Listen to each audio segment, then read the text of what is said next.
Salutations à tous et bienvenue dans Motor Vector. Et bah aujourd'hui, petit bilan des 290 000 km sur le Porsche Cayenne, voilà, qui est là toujours en ma compagnie. Et donc dans cette vidéo, on va se faire le petit récap, le petit bilan de l'année écoulée. Mais si t'as cliqué, je pense que t'as vu dans le titre, ça sent moyen bon l'affaire. Déjà, avant de commencer, n'hésitez pas à mettre un petit like ou à vous abonner, bien évidemment, en cliquant à gauche, à droite, où vous voulez. Le bilan de cette dernière année, bah écoute, j'ai pas eu tant de frais que ça. On est sur une enveloppe de 1 800 € pour l'année dernière. Il y a eu, en premier lieu, il y a eu les pneus. Voilà, ça, j'y ai pas échappé, de toute façon. Hein. Voilà, autant mettre des bons pneus. Donc j'ai pris 4 Bridgestone. Qui sont de très bonne facture, franchement, mais ça a coûté 830 €, voilà, avec l'équilibrage, le parallélisme, enfin la géométrie complète. Donc comme ça on est sûr que les pneus ils s'usent bien tous pareil. Et donc ça c'était une bonne opération. J'ai eu les ampoules Xénon, voilà, j'en avais déjà acheté l'an passé, mais malheureusement bah, elles ont lâché, elles ont mouru quand même. Donc du coup je suis allé en racheter, c'est environ 100 € l'ampoule. Bah, ça m'a fait un petit total de 200 €, hein, bien sûr, pour ces ampoules. Heureusement c'était pas les ballasts, j'ai toujours pas, voyez, poli les phares, donc ça sera, bien évidemment, ça va venir, mais je vais tout vous expliquer. Déjà, là, je vous fais le bilan des 30 000 km, ce que ça m'a coûté, et après, je vous dis tout. Là, dernièrement, j'ai fait les bobines et les bougies, donc voilà, donc ça m'a coûté une petite enveloppe de 700 €, mais pareil, franchement, ça lui a fait du bien. Après, avec l'analyse que je vais vous décrire dans quelques secondes, à mon avis, vous allez comprendre que peut-être que c'était pas utile de le faire au final. Et les dernières dépenses que j'ai faites, bah, c'est le stage 1. Voilà, le stage 1 c'était 100 € avec le poteau polo. Pour lui redonner un peu, je pensais pas en arriver là, mais pour lui redonner un petit peu, tu vois, ses lettres de noblesse, quoi, les petits chevaux qu'il avait perdus. Et donc, je sais pas si vous avez vu la dernière ou l'avant-dernière vidéo, donc sur le changement de bobine, en fait, ce qui s'est passé, c'est qu'il y avait un cliquetis qui apparaissait dans le haut moteur à bas régime, voilà. Alors au début, je pensais à un poussoir hydraulique quand ça manquait de pression d'huile, parce que des fois, il disparaît, ça revenait. Et puis, bah, le bruit, en fait, le cliquetis s'intensifie avec le temps. Je l'entends déjà.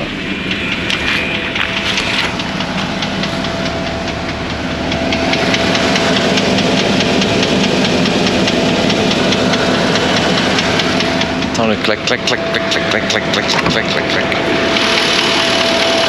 Là de ce côté nickel, tu vois.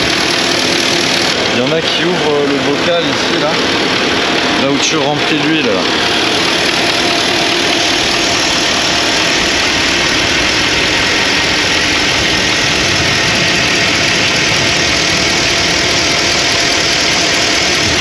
Et des fois t'en as dedans, t'entends, ça fait clac clac clac clac clac clac clac clac clac clac clac.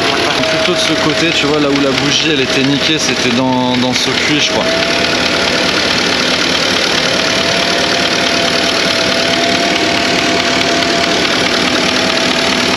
Et surtout il suit le régime, regarde quand tu accélères un peu.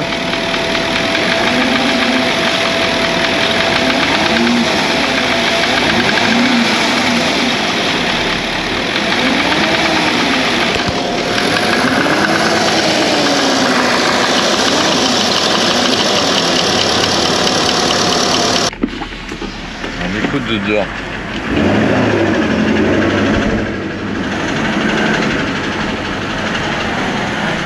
T'entends là le cylindre comme il... Enfin le piston là comme il vient taper.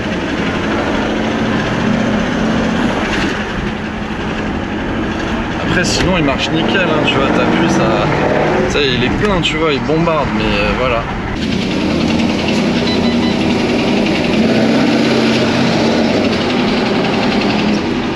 Le petit tic tic tic qui est venu après, le bruit, en fait c'est le piston qui prend du jeu et il vient toucher le haut de la bougie, tu vois, et ça fait tic tic tic tic tic. Ouais, je sais, moi aussi d'un coup j'étais là, ouais ok d'accord, en fait ça devient chaud quoi. Donc si tu veux, la voiture concrètement elle marche super bien, il n'y a pas de voyant allumé, tout fonctionne, elle est nickel, mais voilà, il y a ce bruit qui t'avertit, qui te dit bon là c'est en train de lâcher, voilà, en fait c'est un cylindre rayé a priori. C'est le symptôme du cylindre rayé quand t'as de l'huile qui remonte. Moi j'avais regardé dans le puits, tu vois bien que c'est dégueulasse là-bas dedans, alors que les autres c'est plutôt clean, tu vois, un peu noir mais clean. Là, je me suis dit, après coup, tu vois, je commence à regarder un peu sur le forum 955 et tout, et puis bon, je vois, ouais, cylindrier. Bon, bah voilà, bah écoute, je sais à quoi m'en tenir, donc l'option en fait c'est soit je continue à rouler avec, je vais pas te mentir, je suis monté à Lyon avec, là je vais vous montrer le compteur, j'ai 293 000 km, donc c'est pour ça que je suis un peu en retard aussi sur le bilan, parce qu'en vérité, bah je me posais des questions, tu vois, je me suis dit bon, qu'est-ce que j'ai comme solution là dans l'immédiat? De toute façon c'est vite réglé, c'est soit je le jette, si tu veux mettre, voilà, t'acheter une voiture neuve, j'ai demandé reprise, non. Mais même pas genre 500 balles, rien, ils veulent pas le reprendre. Voilà, option 1, dégueulasse. Option 2, en fait, c'est d'acheter un moteur d'occasion sur le bon coin, un moteur de Cayenne à 3000 €, t'en as à 3005, t'en trouves à tous les prix, voilà. Et si tu cherches, peut-être que tu creuses, tu dois même pouvoir en trouver encore moins cher que ça. Bien sûr, là-dessus, soit toi, tu peux le faire tout seul, tu fais ta dépose et ta pose du nouveau moteur. Ou alors si tu comptes faire ça par un garage, bah faut compter dans les 2000 €, voilà. 2005, du coup ça te fait une solution à 5000 €.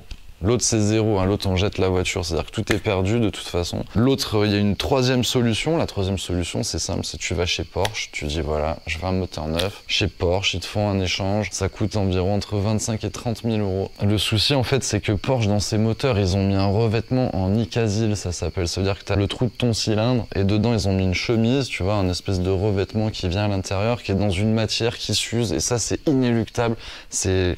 Tous ces Cayenne, tous les V8, les Turbo S, les GTS, je crois même les 996, en fait, plus ou moins toutes les Porsche de 2003 à 2013, elles sont concernées par souci, en fait, voilà. Donc, les gars, désolé, hein, si vous regardez la vidéo, moi je la prends en même temps, tu vois, que tout le monde, donc je le découvre, commencez pas à m'accabler, genre, ouais, t'aurais dû nous le dire. Pour ceux qui ont pris un V6, bravo à vous.